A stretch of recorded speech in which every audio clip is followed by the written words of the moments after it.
육대장. 신선한 양지, 건강한 대파, 오래 끓인 사골 육수. 육개장 한 그릇에 온 힘을 다하니까 건강하다.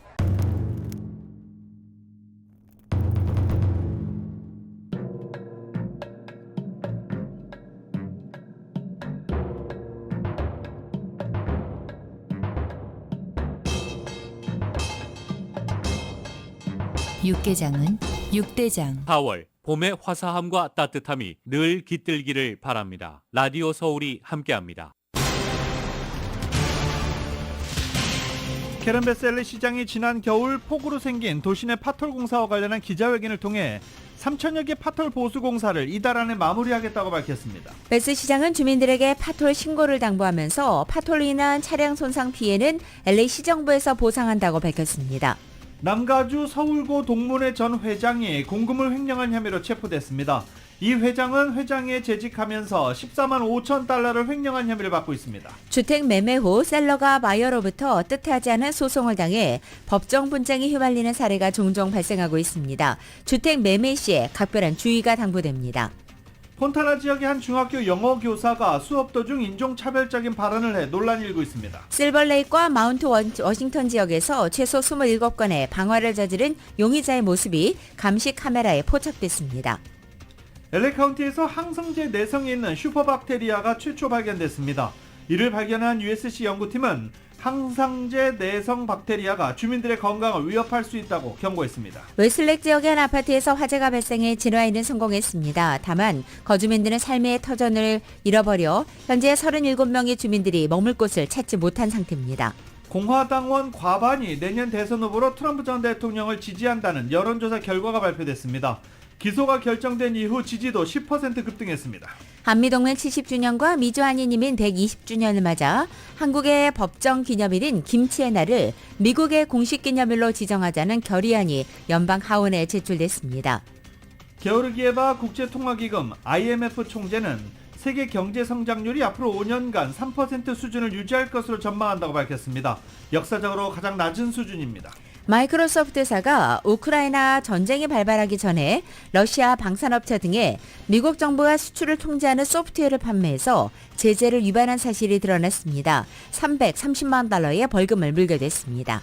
연방의회가 윤석열 대통령에게 연설을 요청하는 초청장을 공개했습니다. 한미동맹 70주년을 맞아 한미관계를 더욱 발전시키길 바란다는 뜻이 담겼습니다. 북한이 대량 살상무기 개발 자금을 조달하기 위해서 블록체인 기술과 가상자산 등을 활용한 탈중앙화 금융, 즉 디파이를 악용하고 있다고 미국 정부가 평가했습니다. 또 미국 재무부는 북한이 최근에도 7억 2천만 달러의 가상자산을 훔쳤다고 공개했습니다. 삼성전자 실적이 지난해 1분기보다 95% 줄어든 것으로 나타났습니다. 한국 경제 전망에 빨간불이 켜졌습니다. 국민의힘의 새 원내대표로 대구가 지역군인 삼선의 윤재옥 의원이 선출됐습니다. 거대 야당의 폭주를 막고 의회 정치를 복원하겠다는 다짐을 밝혔습니다.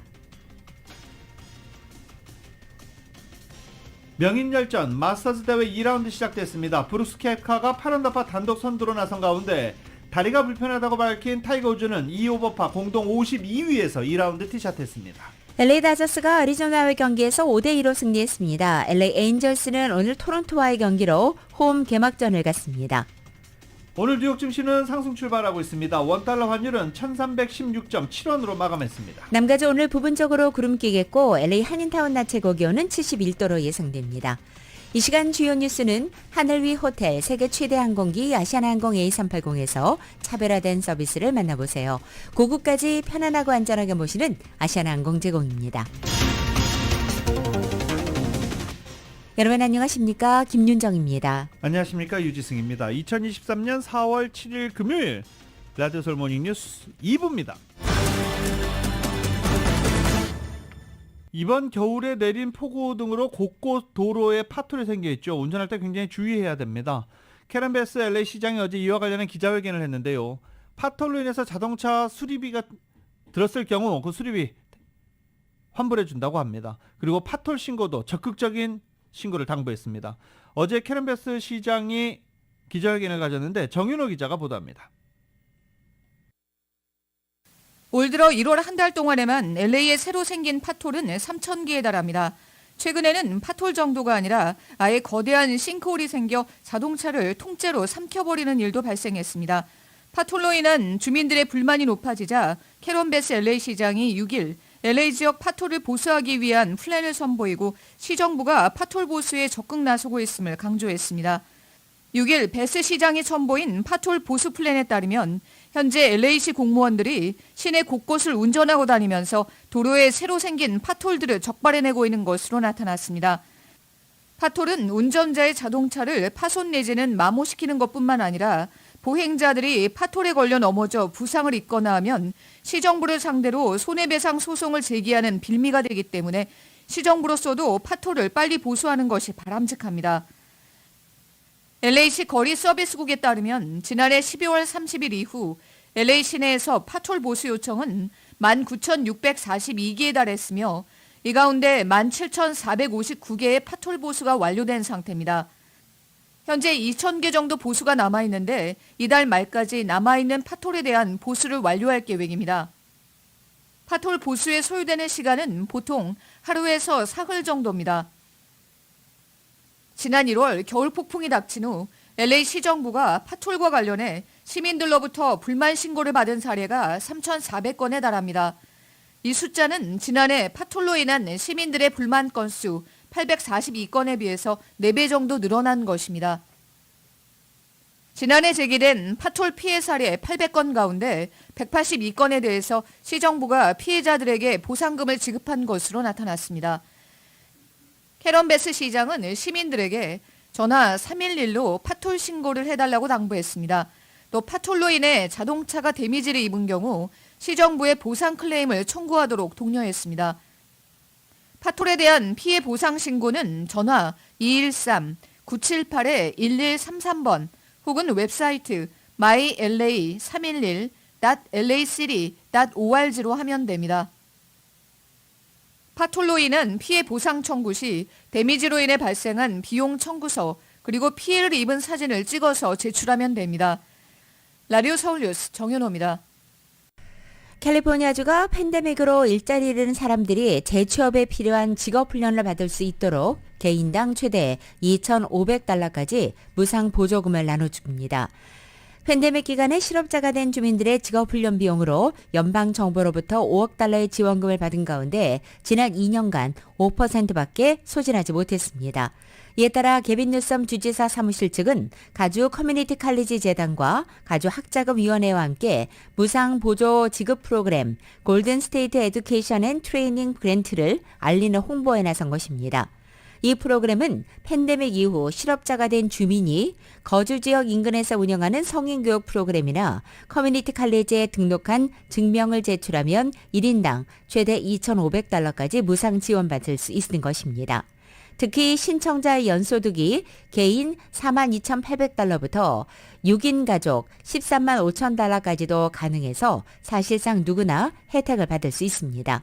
만일 신청자가 부양가족이 있다면 자산이 $94,000 미만이면 지원금을 받을 수 있고 부양가족이 없는 개인의 경우 자산은 $43,000까지 허용됩니다.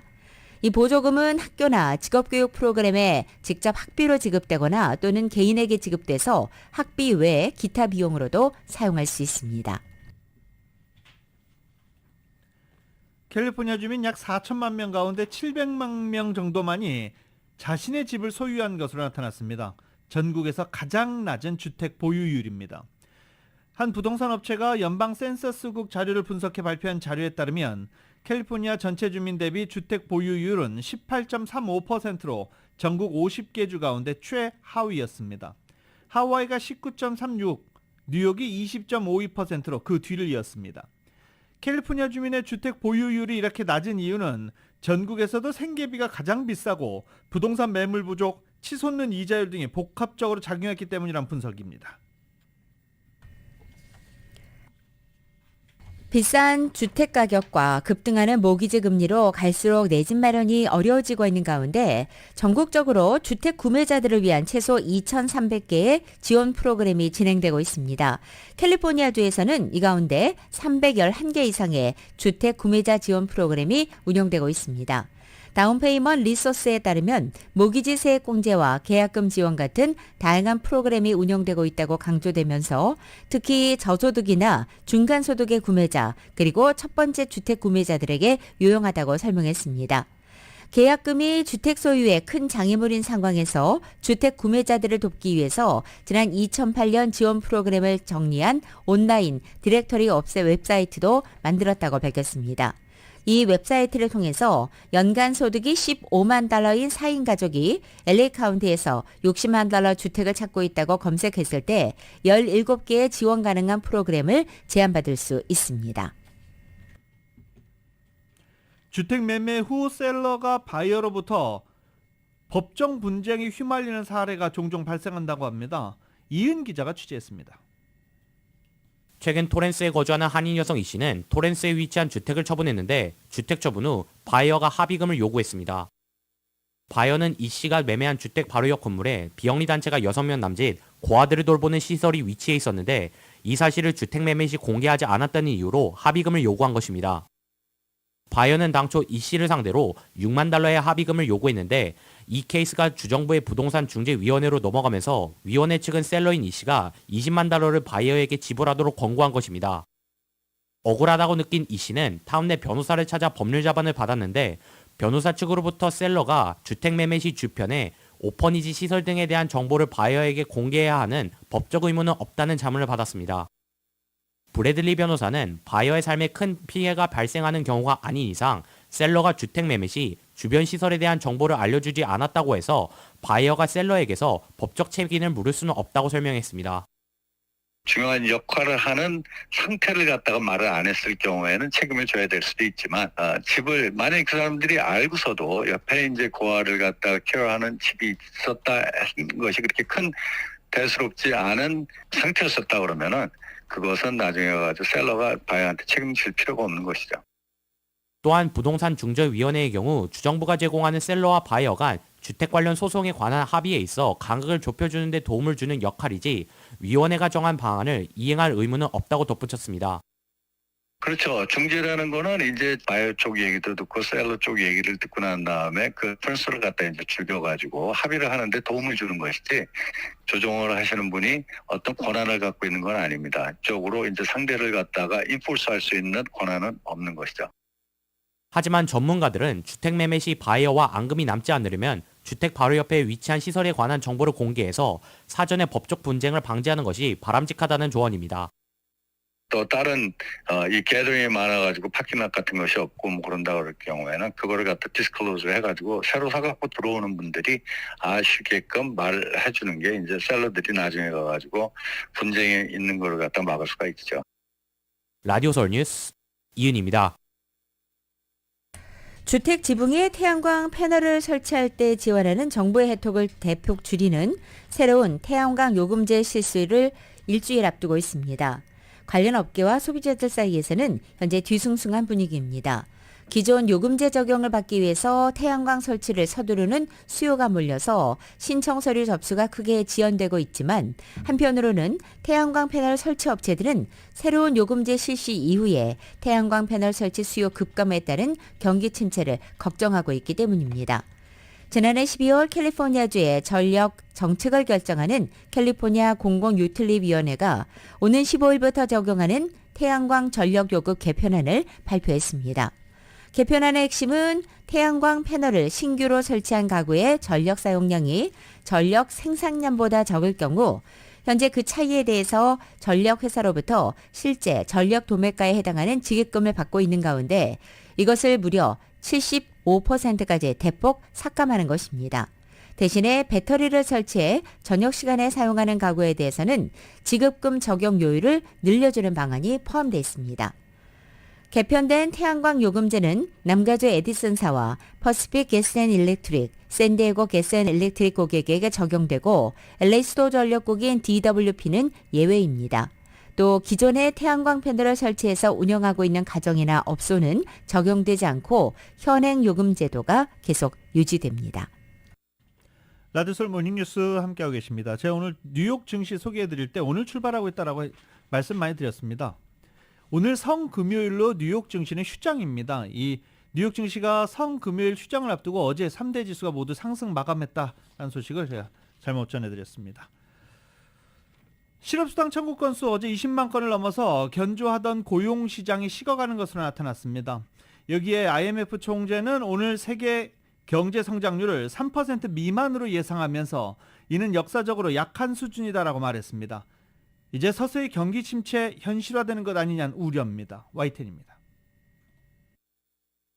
미국의 지난주 신규 실업수당 청구 건수는 22만 8천 건으로 집계됐습니다.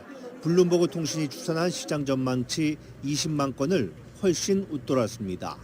실업수당 청구 건수가 20만 건을 넘어선 것은 3월 초에 이어 4주 만입니다.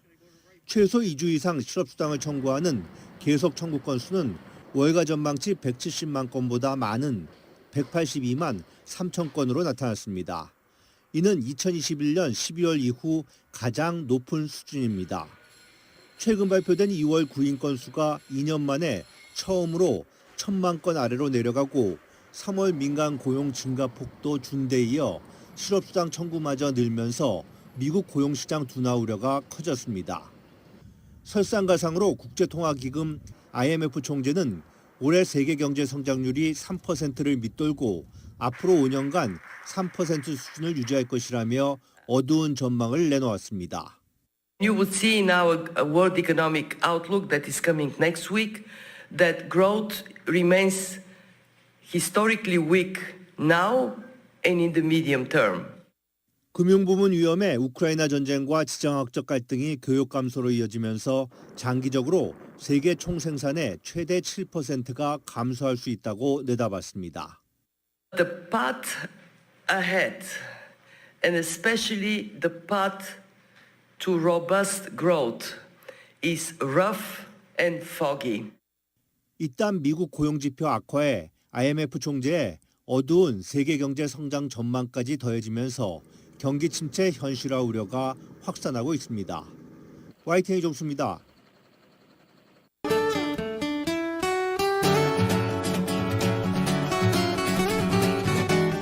금요일에 맥도날드 앱으로 구매하시면 미디엄 프렌치 프라이즈가 공짜입니다. 참여 중에 맥도날드에서 만나보세요 제공으로 4월 7일 금요일 남가주의 날씨입니다.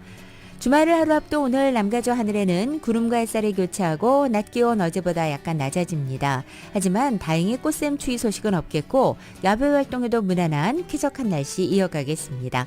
토요일인 내일도 오늘과 비슷한 날씨를 보이겠고 일요일에는 낮 기온이 70도 중반을 다시 넘어서 보다 포근해지겠습니다.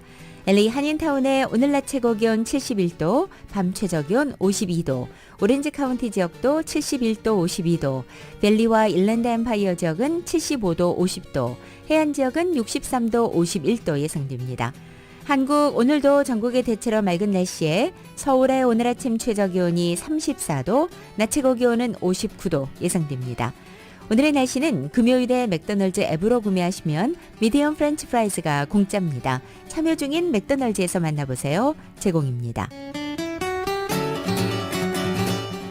라디오 서울 모닝뉴스 2부 이 시간은 1250만 불, 교통사고 최고 보상, 교통사고 전문 천재 변호사 리차드 호프만, 신용의 상징, 유한양행 건강식품과 누구나 젊어지는 얼굴 피부과학 셀리온, 메디케어 시니어를 위한 전문의 허가가 아주 빠른 한인 최고 최대의 서울 메디칼 그룹, 금요일에 맥도날드 앱으로 구매하시면 미디엄 프렌치 프라이즈가 공짜입니다. 참여 중인 맥도날드에서 만나보세요. 총 20억 달러의 승소, 크고 작은 교통사고와 상해, 브라이언 타필라와 시질러 공동 제공입니다.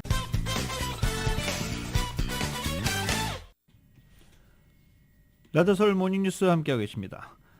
전 세계 기독교인이 예수 그리스도가 십자가에 못 박혀 숨진 날을 기억하는 오늘 성금요일입니다. 부활절을 이틀 앞둔 성금요일을 맞아 오늘 LA 다운타운에 위치한 천사들의 모후 대성당에서는 십자가의 길 기도와 주님 순환 예식이 진행됩니다. LA 대주교 호세고메즈 대주교와 사제단은 정오부터 거행되는 예식에서 십자가를 메고 예수 고난을 재현할 예정입니다. 이 성금요일 예식은 천사들의 모후 대성당 유튜브 계정을 통해서도 생중계될 예정입니다. 오늘 성금요일은 예수의 순환과 죽음을 기념하는 날로 카톨릭 신자들은 단식과 속죄를 통해 그 의미를 되새깁니다. 또 오는 일요일 남가주 각 지역 한인 교회와 성당에서도 부활절 연합 예배와 특별 미사가 잇따라 열릴 예정입니다.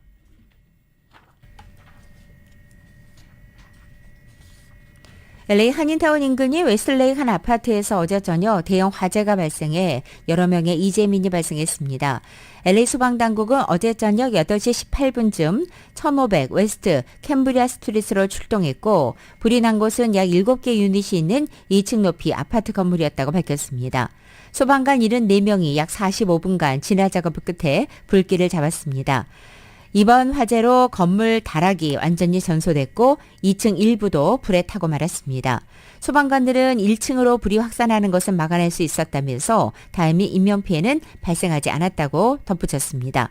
다만 최소 37명의 주민들은 당장 거처할 곳이 없는 상태가 됐습니다. 나무에서 시작된 불이 아파트 건물로 옮겨 붙은 것으로 알려진 가운데 소방국은 보다 정확한 화재 원인을 조사하고 있습니다. 올겨울 역대급 폭풍의 영향으로 비가 너무 많이 와서 올해 남가주 여름의 불청객 모기가 창궐할 것이라는 우려가 나오고 있습니다.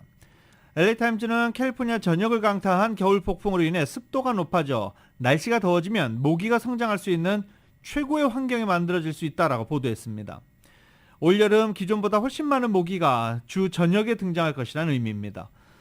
올겨울 집중호우로 인해서 모기 유충이 서식하기 좋은 요건, 물 웅덩이, 물이 고인 장소가 늘고 여기에 기온까지 오르면 모기들이 높은 활동량을 보일 것으로 예상되고 있습니다.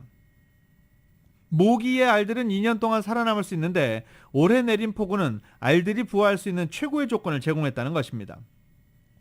모기를 통해 전파되는 질병, 지카와 댕기열과 같은 풍토병도 유행할 가능성이 높습니다.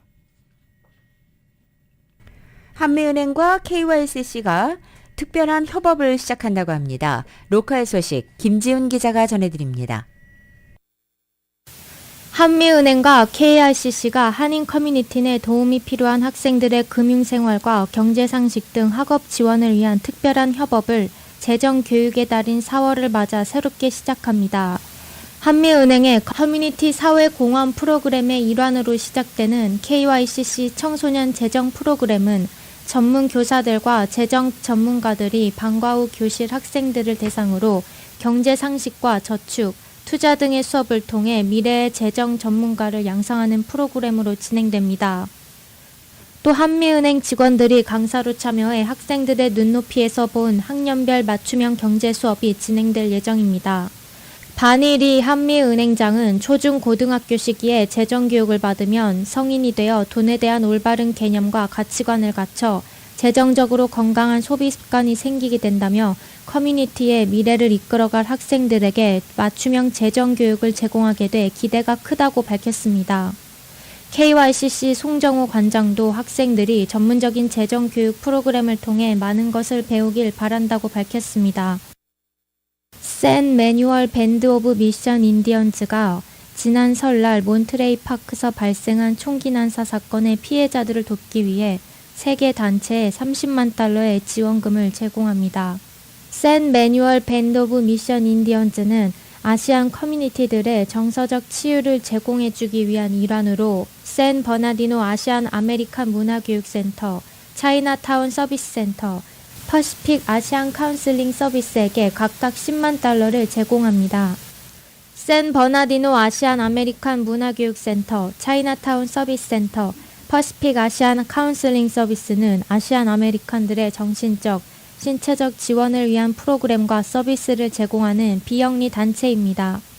지원금은 피해자들을 위한 프로그램 서비스 제공에 직접 사용됩니다. 라디오 서울 뉴스 김지윤입니다. LA 한국문화원이 진행해온 경찰 대상, LAPD 대상 한국문화 워크샵 어제 50회째를 맞았다고 합니다. 꽤 됐네요. 저희가 1회, 2회 때 열심히 취재를 하고 또 그때 굉장히 새로운 느낌이었는데 벌써 50회째라고 합니다. 미 주류 사회에서 법 집행을 담당하고 있는 LA 카운티 지역 경관들 대상으로 한인 역사 그리고 문화를 접하게 함으로써 한인 사회에 대한 이해의 폭을 넓히고 아시안 증오범죄에 적극 대처할 수 있도록 하는 이 행사 2008년 처음 시작된 이래 50회째를 맞은 겁니다.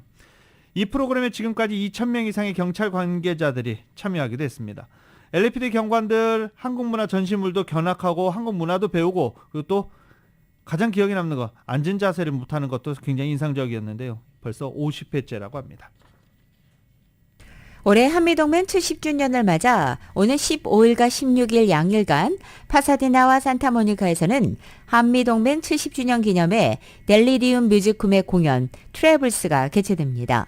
LA 한국문화원이 주최하는 이번 공연은 15일 저녁 7시 30분에는 301 오렌지 그로브 블러버드에 위치한 네이버후드 유니테리안 교회에서 개최되고 16일 오후 3시에는 산타모니카 퍼스트 프리비스테리언 철치에서 개최됩니다.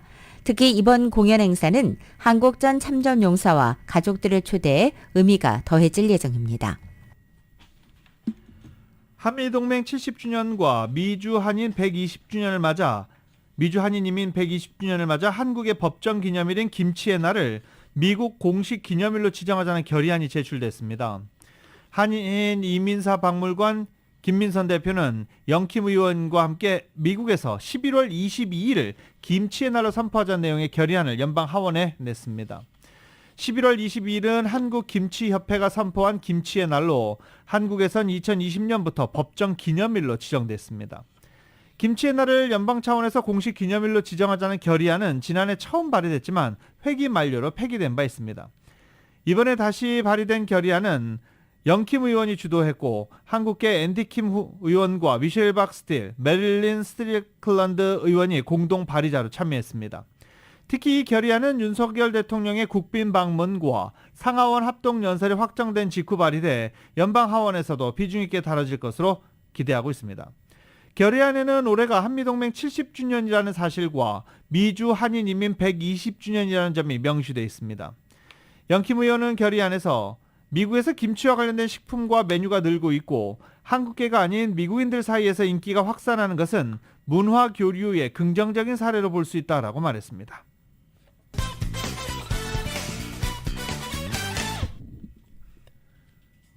라디오솔 모닝뉴스 함께하고 계십니다. 성추문 입막음 의혹과 관련해 맨해튼 검찰이 트럼프 전 대통령을 형사 기소하자 하원 다수당인 공화당 일각에서 이를 정치 쟁점화할 조짐을 보이고 있습니다. 공화당 소속인 짐 조던 하원 법사위원장은 트럼프 전 대통령에 대한 수사를 담당했던 마크 포메란치 전 맨해튼 지검 검사를 소환했습니다. 포메란치 전 검사는 자리에서 물러나기 이전까지 트럼프 전 대통령을 기소한 엘빈 브래그 맨해튼 지검장 밑에서 관련 수사를 맡았던 인물입니다. 트럼프 전 대통령을 형사기소한 검사와 재판을 담당한 판사가 신변 위협을 받는 것으로 알려졌습니다. 뉴욕 맨해튼 형사법원의 후안 머천 판사와 그의 가족이 수많은 위협에 시달리고 있다는 것입니다. 머천 판사는 최근 맨해튼 지검이 기소한 트럼프 전 대통령에 대한 기소 인보 절차를 지난 4일에 진행하는 등 이번 사건을 담당하고 있습니다. 이에 따라서 법원은 연방 차원에서 판사는 물론이고 법원 전체에 대한 보안을 강화했습니다. 또 트럼프 전 대통령을 기소한 엘빈 브래그 맨해튼 지검장 역시 협박을 받고 있습니다. 브래그 지검장은 물론이고 다른 검찰 고위 관계자들에게도 위협이 가해지고 있고 이것은 전화와 이메일, 편지 등의 다양한 형태로 이루어지고 있는 것으로 전해졌습니다. 트럼프 전 대통령은 이 브래그 지검장을 인간 쓰레기, 짐승이라고 원색적으로 비난하면서 이번 기소가 죽음과 파괴로 이어질 수 있다고까지 위협하기도 했습니다. 맨해튼 지검도 역시 웹사이트에 공개된 검사들의 양력을 삭제하면서 보안을 강화하고 있습니다. 공화당의 과반이 내년 대선 후보로 트럼프 전 대통령을 지지한다는 여론조사 결과가 발표됐습니다. 역대 미국 대통령 가운데 처음으로 형사 기소된 트럼프 전 대통령에 대한 당내 지지도가 일주일도 안 돼서 10%포인트 이상 급등했습니다. YTN입니다. 도널드 트럼프 전 미국 대통령이 뉴욕 맨해튼 법원에 출두한 직후인 5일과 6일 로이터와 입소스가 공화당원 368명을 대상으로 여론조사를 실시했습니다. 이들 가운데 58%가 내년 대선에 나설 공화당 후보로 트럼프 전 대통령을 지지했습니다. 이는 같은 기관이 지난달 31일부터 나흘간 실시한 여론조사 때의 지지도 48%보다 무려 10%포인트가 높은 것입니다. 지난달 14일부터 20일까지 실시된 조사 때 트럼프 전 대통령의 지지도는 44%였습니다. 트럼프 전 대통령이 중범죄 3건을 포함해 모두 34건의 혐의로 역대 미국 대통령 가운데 처음으로 형사 기소됐지만 공화당원들 사이에서 지지도는 가파르게 상승하고 있는 것입니다. And I never thought anything like this could happen in America. I never thought it could happen. The only crime that I have committed is to fearlessly defend our nation from those who seek to destroy it. 강력한 도전자인 론 디센티스 플로리다 주지사는 이번 여론조사에서 21%의 지지율을 기록했습니다. 이는 직전 조사 때의 19%보다 다소 높아진 것입니다.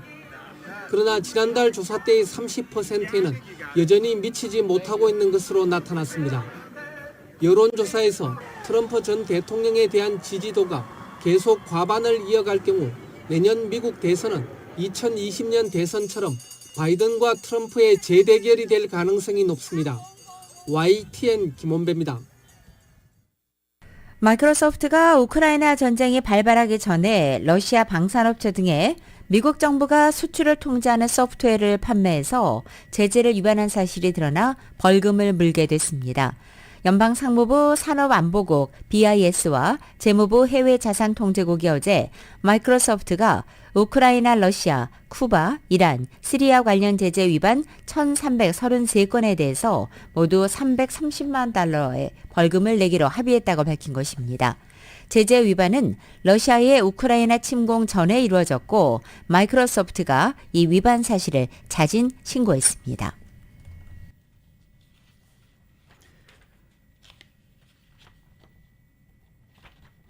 중국이 차이잉원 대만 총통의 미국 방문과 케빈 메카시 하원의장 면담 등에 반발해 미국과 대만을 향해 제재의 칼을 빼들었습니다.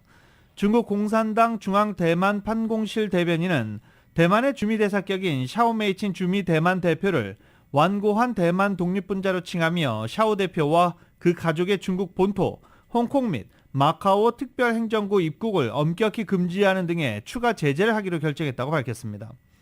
대변인은 또 샤오 대표의 자금원과 샤오 대표와 관련된 기업이 중국 조직, 개인과 협력하는 것을 금지하고 기타 필요한 모든 징계 조치를 취해 법에 따라 평생 책임을 묻겠다고 부연했습니다. 샤오 대표는 작년 8월 낸시 펠로시 하원 의장이 대만을 방문했을 때 중국의 제재 대상자 명단에 이미 올랐었습니다. 그 당시 부과된 제재와 어제 발표된 제재는 거의 내용이 유사해 이번 조치 상징적으로 풀이되고 있습니다. 또 중국 외교부는 같은 날 반외국 제재법에 근거해 차이 총통 방미 기간 그를 맞이한 허드슨 연구소와 레이건 도서관 그리고 그 관계자 4명에 대해서도 제재를 발표했습니다. 두 기관에 대해서 중국 내 대학, 기관, 기타 조직 개인과의 거래, 교류, 협력을 엄격히 제한한다고 밝혔습니다. 북한이 대량 살상무기 개발 자금을 조달하기 위해서 블록체인 기술과 가상자산 등을 활용한 탈중앙화 금융, 즉 디파이를 악용하고 있다고 미국 정부가 평가했습니다. 미국 재무부는 북한이 최근에도 7억 2천만 달러의 가상자산을 훔쳤다고 공개하기도 했습니다. YTN의 보도입니다. 미국 재무부가 처음으로 발간한 디파이 불법 금융위험 평가보고서입니다. 블록체인 기술과 가상자산 등을 활용한 개인 간 금융거래를 의미하는 디파이, 즉 탈중앙화 금융과 관련한 여러 위험들을 평가했습니다. 이 보고서에서 북한의 해커들이 디파이 서비스를 이용해 불법으로 확보한 자금을 이전하고 세탁하고 있다고 밝혔습니다. 재무부는 특히 북한이 미국과 유엔 등의 제재 압박을 받으면서 갈수록 가상화폐 거래소 등 가상자산 서비스 제공자와 디파이 서비스에서 가상자산을 훔치고 있다고 지적했습니다. 그 사례로 북한 정부와 연계된 해킹 조직인 라자루스 그룹은 지난해 블록체인 비디오 게임 업체 엑시 인피니티와 2020년 블록체인 기술기업 하모니에서 7억 2천만 달러의 가상자산을 훔쳤다고 재무부는 소개했습니다. 북한 연계 해킹 조직들은 가상자산과 관련된 랜섬웨어 공격에도 관여해왔으며 북한이 전 세계에 파견한 수천 명의 고숙련 정보기술, IT 노동자들도 가상자산 관련 프로젝트를 자주 수행하고 있다고 재무부는 설명했습니다. 재무부는 북한의 IT 노동자들이 이런 프로젝트를 맡으면서 얻은 시스템 접근권이 북한의 악의적인 사이버 침투를 가능하게 하거나 북한의 자금 세탁 활동을 지원하는 데 사용될 수 있다고 경고했습니다. 재무부는 북한이 이렇게 훔친 가상자산을 대량 살상무기 WMD와 탄도미사일 개발 자금으로 사용하고 있다고 봤습니다. 재무부는 디파이 서비스가 한 곳에 많은 자금이 모여 있고 사이버 보안 기준이나 규제가 없고 관리자의 권한이 집중되는 특성 때문에 절도에 취약하다고 지적했습니다. 그러면서 국제 자금 세탁 방지 기구 등을 통해 국제사회와 협력해 규제 틀을 마련하고 관리 감독을 강화해야 한다고 강조했습니다. YTN 김진호입니다.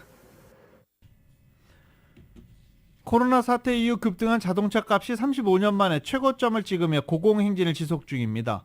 자동차 반도체 품귀 현상, 글로벌 공급망 불안 사태가 완화되고 역대급 인플레이션도 진정 국면에 접어들었지만 한번 급등한 차값이 좀처럼 꺾이지 않는 모양새입니다. 자동차 전문 웹사이트 에드먼즈닷컴에 따르면 현재 신차 실제 판매 가격 평균 47,680달러입니다. 중고차의 실제 판매 가격도 28,195달러로 역대급 상승세를 보였습니다.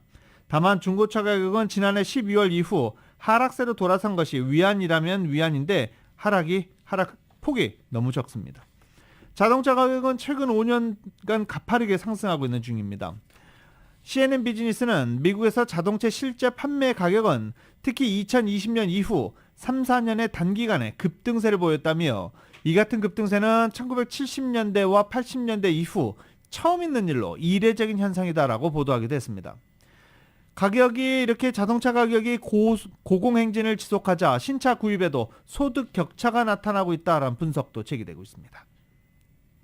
코로나 팬데믹이 끝나고 여행 수요가 회복되는 가운데 지난해 전 세계 항공편 이용객 수가 70억 명에 달한 것으로 집계됐습니다. 국제공항협의회가 지난 5일 발표한 자료를 볼 때 지난해 세계 여행객 수가 팬데믹 이전인 2019년도에 73.8% 그리고 탑승객 규모 탑10에 든 공항만 다시 볼 때 85.9%까지 회복됐다는 것입니다. 탑승객 수가 가장 많았던 공항은 조지아주 아틀란타 소재의 하츠필드 잭슨 국제공항이었습니다. 2위는 텍사스주 댈러스 포트워스 국제공항이고 3위는 콜로라도 덴버의 국제공항, 4위는 일리노이주 시카고 오헤어 국제공항, 5위는 아랍에미리트의 두바이 국제공항 순이었습니다. 이외에 캘리포니아의 LA 국제공항과 터키 이스탄불, 그리고 영국 런던 히스로 국제공항, 인도 뉴델리, 프랑스 파리 샤를드골 국제공항 등이 탑10에 포함됐습니다. 미국 내 투자 확대, 특히 이 첨단 기술을 가진 한국 기업들의 투자 유치를 미국 정부가 성과로 내세우고 있습니다. 이번엔 해리스 부통령이 조지아주의 한화 솔루션 공장을 방문했는데요. 이 지역 상원의원은 아예 한국을 직접 찾아 투자를 독려하고 나섰고 미국 정부도 연방의회에 한국 기업 투자 유치에 두 팔을 걷어붙인 모양새입니다. 한국이 계산 잘해야 될 텐데요. KBS가 보도합니다. 해외에서 미국으로 투자가 몰려오고 있다. 미국 정부가 그간의 투자 성과를 홍보하는 3주간의 투어에 나섰습니다. 백악관 관계자들이 총출동했는데 해리스 부통령이 찾은 곳은 조지아주의 한화솔루션 공장입니다. This city is home to one of the largest solar panel factories in all of the United States. We see a future with more jobs, more factories, and more opportunity. 첨단 산업 위주로 미국 중심 공급망을 만드는데 한국 기업이 딱 맞는 파트너란 겁니다. 조지아주는 현대차와 SK, 한화의 공장이 들어선 한국 기업들의 핵심 투자처입니다. 이곳을 지역구로 둔 오소프 상원의원은 KBS와의 인터뷰에서 한국과의 무역을 더 늘리는 게 목표라고 말했습니다. One of my purposes in leading this delegation, and it's the second time I've been here in 2 years, is to identify new opportunities for trade and investment between Georgia and Korea. 방한 기간 중 윤석열 대통령은 물론 대기업 관계자들을 잇따라 만난 오소프 의원은 미국의 정책이 장기적으로 한국에도 이익이 될 거라고 견해를 밝혔습니다. It is an opportunity to invest in the U.S. market. So what I have heard from Korean business leaders while I've been here is optimism and recognition that This is a moment of great opportunity for both countries. 미국의 산업 정책이 지나치게 자국 중심 아니냐는 질문에는 동맹을 기반으로 한 공급망이 한국에게도 무역의 안정성을 줄 거라고 설명했습니다. Having supply chains in these critical technologies that are strong and that are based upon our alliance help, for example, to protect Korea from the kind of economic coercion that we saw after the THAAD deployment here in Korea. So by strengthening allied supply chains, we ensure that both of our economies are more resilient. 미국 부통령도 의원도 한국 기업 투자 유치에 발벗고 나서는 모양새입니다. 이번 달 한미 정상회담을 계기로도 한국 기업에 대한 러브콜이 이어질 전망인데 그만큼 우리 업계의 이익도 챙길 수 있는 준비가 필요해 보입니다. 워싱턴에서 KBS 뉴스 이정민입니다.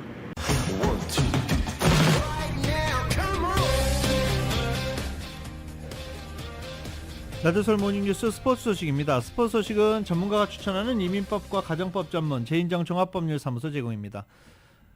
오늘 LA 엔젤스가 홈 개막전을 갔습니다. 오늘 홈 개막전 LA 엔젤 스테디움에서 간다고 대대적인 광고하고 홍보하고 그러고 있죠. 그리고 또 엔젤스 팬들이 상당히 많이 늘었어요. 기존에 마이크 트라웃인데 오타니 선수가 가입하면서 상당히 많이 팬들이 늘어난 상태입니다. LA 엔젤스는 오늘 홈 개막전에 맞춰서 어제 경기를 하지 않았습니다. LA 엔젤스 지금 시즌 4승 2패 나쁘지 않은 성적이죠. 나쁘지 않은 성적을 기록하고 있습니다. LA 다저스는 어제 애리조나와의 경기에서 승리를 거뒀습니다. 어제 애리조나의 경기에서 프레디 프리만이 시즌 첫 홈런을 터뜨리면서 팀 승리를 이끌었다라고 하긴 좀 그렇고요. 어제 5대2로 애리조나와의 경기에서 승리를 거뒀습니다. 부상에서 돌아온 더스틴 메이 선수가 어제 아주 잘 던졌습니다. LA 다저스는 오늘도 애리조나 다이몬드백스와 이렇게 주말 4연전을 갖고 있기 때문에 어제부터 일요일까지 애리조나 다이몬드백스 원정 경기 주말 4연전을 치르고 있습니다. 타이거 우즈가 마스터스 첫날 어제 경기에서 2오버파를 쳐 54위를 기록했습니다. 마스터스에 처음 출전한 한국의 김주영 선수는 아멘코너 마지막 파 5번 홀에서 이글을 잡아내면서 공동 17위로 선전했습니다. YTN의 보도입니다. 15번 홀 타이거 우즈가 까다로운 훅라이의 긴 버디 퍼팅에 성공합니다. 퍼팅감은 다음 홀로 이어져 또 하나의 버디를 추가합니다. 첫날 버디 3개와 보기 5개로 2오버파. 출전 선수 88명 가운데 공동 54위에 그쳐 50위까지 주어지는 2라운드 컷 통과를 걱정해야 할 처지가 됐습니다. Most of the guys are going low today. This was the day to do it. Hopefully tomorrow I'll be a little bit better, a little bit sharper, and kind of inch my way through it. 마스터스 데뷔전에 나선 김주영이 2번 홀에서 호쾌한 티샷을 날립니다. 비거리 360야드. 2홀 연속 버디로 기분 좋게 출발한 김주영은 이번 대회를 앞두고 홀 길이를 35야드나 늘린 아멘코너 13번 홀에서 가볍게 투혼에 성공한 뒤 이글까지 잡아냈습니다. 15번 홀에서의 더블 보기가 아쉬웠지만 2언더파 공동 17위에 올라 5타차 선두 그룹을 추격권에 뒀습니다. 명인 열전 1라운드에서는 브룩스 캡카와 존남, 빅토르 호블란이 7언더파로 리더보드 맨 위에 이름을 올렸습니다. YTN 김사익입니다. NBA 시즌은 이제 거의 막바지를 이번 주가 끝나면 마지막이 됩니다. 남은 경기에서 과연 레이커스가 플레이오프 직행을 할 수 있을지 순위를 한번 먼저 살펴볼까요? 서부조 순위입니다. 현재 LA 클리퍼스가 42승 38패 5위, 골든스테이트 워리어스가 42승 38패 10위입니다. 두 팀 간의 격차 없죠. 그런데 5위는 클리퍼스, 6위는 골든스테이트입니다. 7위 레이커스는 41승 39패 딱 한 경기 차 7위입니다. 6위까지 진입을 해야 플레이오프에 바로 진출을 할 수가 있습니다.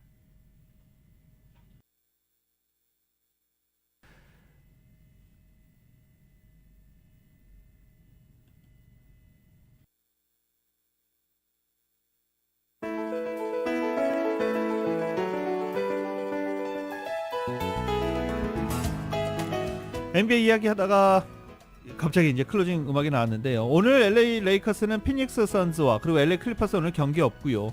내일 포틀랜드와 경기합니다. 그리고 일요일 경기가 이제 전체적으로 NBA 마지막 경기가 되겠죠. 마지막 경기에 LA는 피닉스 선즈와 LA 클리퍼스는 피닉스 선즈와 LA 레이커스는 유타 재즈와 마지막 경기를 합니다. 과연 레이커스가 플레이오프에 직행할 수 있을지가 이번 NBA 시즌 막판 관전 포인트 되고 있습니다. 2023년 4월 7일 금요일에 전해드린 라디오 서울 모닝뉴스 여기서 마치겠습니다. 지금까지 진행의 유지승, 김윤정이었습니다. 모닝뉴스 2부 이 시간은 1250만 불 교통사고 최고 보상, 교통사고 전문 천재 변호사 리차드 호프만, 신용의 상징 유한양행 건강식품과 누구나 젊어지는 얼굴 피부과학 셀리온, 메디케어 시니어를 위한 전문의 허가가 아주 빠른 한인 최고 최대의 서울 메디칼 그룹, 금요일에 맥도날드 앱으로 구매하시면 미디엄 프렌치 프라이즈가 공짜입니다. 참여 중인 맥도날드에서 만나보세요. 총 20억 달러의 승소, 크고 작은 교통사고와 상해, 브라이언 타필라와 시젤러 공동 제공이었습니다. 잠시 후 9시에는 강희신의 오늘의 미국이 방송됩니다. 함께해 주신 여러분 고맙습니다.